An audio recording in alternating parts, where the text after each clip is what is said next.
Dear all, in this video lecture, we are going to discuss about array concepts in C programming. Here we'll discuss one by one like what is array, how to declare array, how to initialize array, how to access the elements presented in the array, the types of array, and the example program which is about 1D array. Now what is array? It is a collection of values which refers the same data type.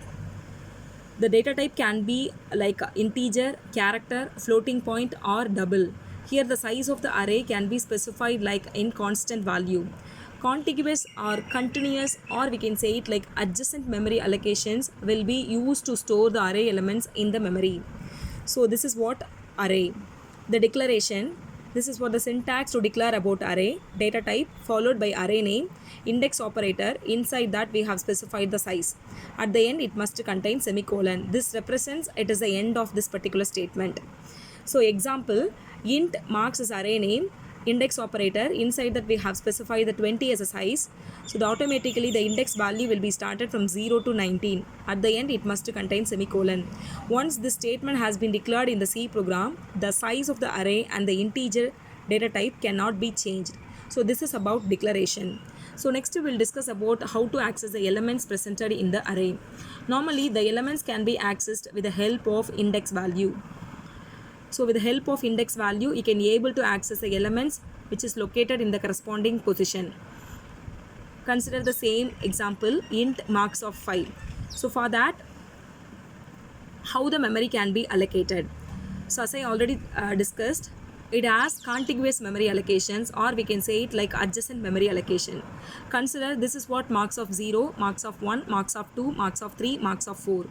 Okay, so for in that position it can hold array elements. If you want to access a particular element, you can use this particular statement like marks of 1.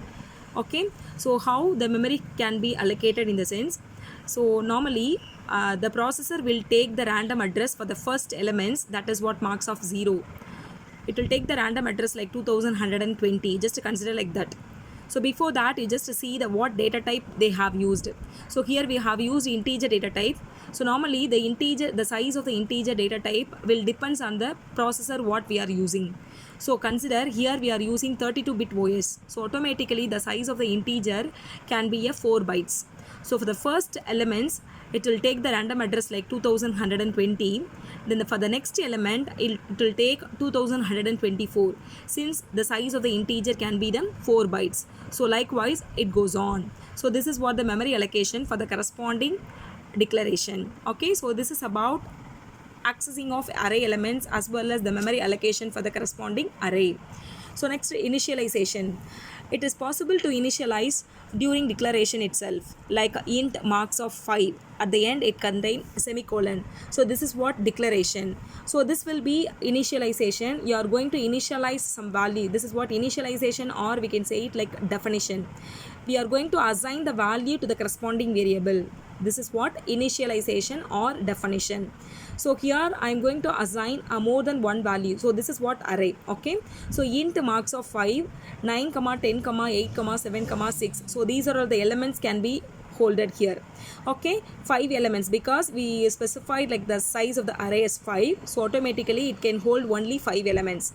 It cannot hold more than 5 elements. If we are assigning more than 5 elements now, automatically it will project the error to the user like array out of bound exception error. Suppose if we didn't specify about the array size, then we can assign values like this. Okay, so if we have specified the size of the array, then we have to use the size of the array we have to use the elements for the up to the size of the array. Okay, so consider this statement. So int marks of 5 which is equal to 9, 10, 8, 7, 6. For the first position, like a marks of 0, it will hold the value like 9. Marks of 1, it will hold the value like 10. Marks of 2, it will hold the value like 8. Marks of 3, it will hold the value like 7. Marks of 4, it will hold the value like 6. So this is what initialization. So in C program, it is possible to initialize during declaration itself. Okay, so next we will discuss about how to change the values in the array. So this is what the initialization we have done. So if you want to change this particular value into 5 now, so you can make use of this statement. So marks of 2 which is equal to 5. So this is what the new value which is stored in the corresponding position 2. Okay, so automatically this 8 can be overridden by 5. So marks of 4 already it has 9 as a value. You have assigned a new value like 0. So this is the way to change the values which is presented in the array. Okay, so next we will discuss about the types of array. So in arrays it has two types, like a one dimensional array and multi-dimensional array. So under multi-dimensional array it has two dimensional array, three dimensional array, four dimensional array, up to it goes on n dimensional array. N dimensional will be array will be called it as multi-dimensional array. So now we'll discuss about one dimensional array, that is what 1D array. So see this, the same thing whatever we discussed previously, the same thing will be used here also, that is what 1D array. So the declaration syntax is data type array name followed by size. At the end it must contain semicolon. So this is what the declaration syntax. Initialization data type array name size which is equal to, within curly braces you have to specify about the values. At the end it must contain semicolon. So this is what the example for initialization. The accessing and all, it has syntax like array name followed by index operator. Inside that you have to specify the index value. So age of 3, if you are giving age of 3, so the automatically 3 is the index value. So 3 can be index value. In that position it has the value like 3. So that particular 3 will be fetched and then that will be displayed on the screen. So this is the way to access the array elements. Okay. So next we will discuss about the example program for 1D array. So here we are going to discuss about how to read and display n numbers. Okay, so if you want to read only two numbers now, you can make use of the built-in functions like printf as well as scanf functions. In scanf you can use 2%d to read two numbers. If you want to read more than one, in the sense it occupies the memory space. To avoid such a case, we are moving for array concepts. Okay, so here you can hold more than one value in the same variable. So automatically it reduces the storage space than your normal storage. Okay, so this is what the normal variable as well as the array variable. Okay, so here we are going to discuss about how to read and how to display n numbers. How you are going to read n numbers, like 5 numbers, or it may be 10 numbers, or it may be 100 numbers, or it may be n numbers. Okay, so in the very first case we have to write the documentation section. So this is what the documentation section I have written. Okay, program to read and display n numbers. The name of the programmer, consider xxxx. Okay, so I have given like the command line I have used. So the automatically compiler will ignore these statements while executing. Okay, so after that I have included the header files which will be helpful for this particular program. Okay, I have included standard input output header file, that is what the built-in library file. So this is about stdio.h. after that hash include conio.h.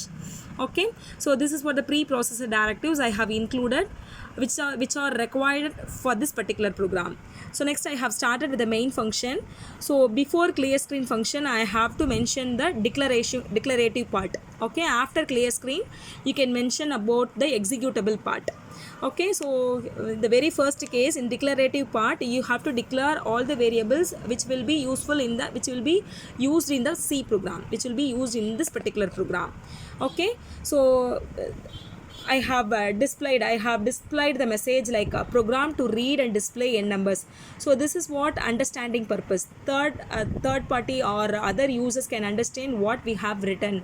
Okay, while executing the program. So this statement has been displayed on the screen.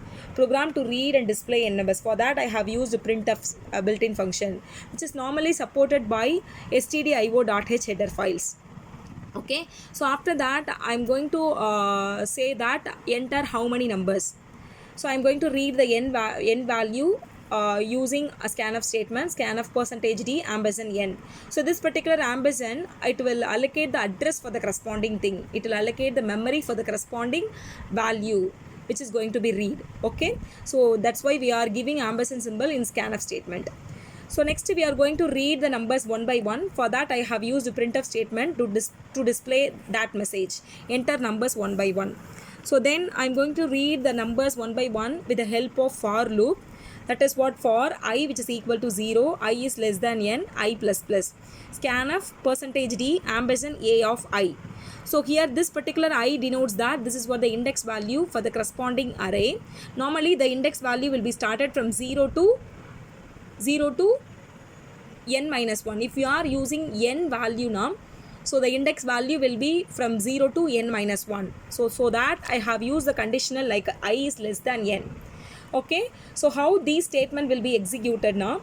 For the first iteration, I value will takes like a 0. 0 is less than, consider I am giving the value like 3 for n. So 0 is less than 3, condition true, so automatically the statement will be executed. So a of 0, for that the element will be read. Okay, the next iteration I value will get incremented by 1. Now I value will be 1. So 1 is less than 3, condition true, so automatically the statement will be executed. A of 1, for that the value will be read. The next iteration I value will get incremented by 1. Now I value will be 2. So 2 is less than 3, condition true. A of 2 value will be read. So after that the I value will get incremented by 1. Now I value will be 3. So 3 is less than 3, condition false. Automatically it exit the loop. It means that the control comes to the next of this particular for loop. Okay, so this is the way to read n numbers using loop as well as array concepts. So next we are going to display those numbers one by one. So for that I have used the statement like entered numbers are as follows. New line. So in the next line the cursor will move. So now it will see these statements for I which is equal to 0, I is less than n, I plus plus. Percentage d slash n, a of I. For the first iteration the first value will be displayed. After that we have given new line character, so the cursor moves to the next line and the next value will be displayed on the screen. Likewise it goes on up to n value. Okay, so this is a way to read n numbers as well as display those n numbers on the screen. So after that we have given getch function, then we have closed the curly braces. That is what main curly braces, main function has been closed. Okay, so here the stdio.h is a system library files. Likewise conio.h is a system library files. So normally after completing this particular program we have to save the file like the file name .c. .c represents the extension for this particular C programming. .c represents the extension for this C programming. Okay, so after written the program we have to compile the program. For that you can use, if you are using Turbo C compiler now, you can make use of this shortcut key like Alt plus F9.